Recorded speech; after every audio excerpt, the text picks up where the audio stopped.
Before. Okay, yan po ang before. Tinanggal ko lang po yung mga kalagay dyan na pintura at saka mga carbon. Okay, yan po siya. Yan, ito inayos ko na to itong upuan. Kaya bago na yung upuan. Yan. Ang loob. Okay, kasi D-type pa po natin yan. Yung carburetor niyan ay D-type ito.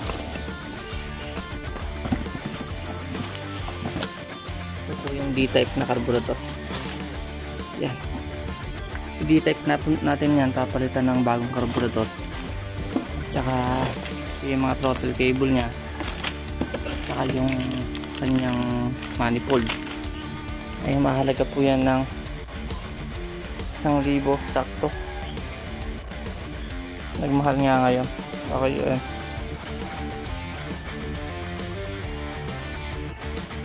Yan siya. Ang pangit siya. Wala kalawang. Yan to. Ganyan. Yan o. Yan o. Nakalapat yung kicker niya kalawang. Okay. Yan. Yan. Sama. Fade siya. Yan o. Tapos yung ilaw niya o. Parang hindi malabo yung ilaw niya. Yan. Malabo. Okay yan siya. Yan. Kitang kita niya naman kung anong forma ng motor sa before. Before and after. Okay. Ito na po siya. Okay o. Maganda na po yan. Okay, nakita sa video ang after. Umuulan lang kasi ang hirap ng pintura. Kaya nagmamadali yung bata.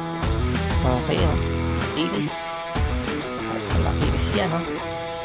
Okay, yan. Gintab na yan. Maganda na. Yan na po yung inyong motor.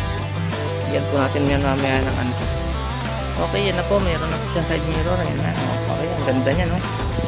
Makinis. Okay, ang design natin. Kahit umuulan yan, nahirapan tayo magpintura, umuulan. Okay, umuulan yan, basang basa sa amin, ayaw tumigil ng ulan. Maganda yan, sariwa. Okay, pati yung mga ano yan, makinis. Okay, basang basa nga lang, kaya ang hirap.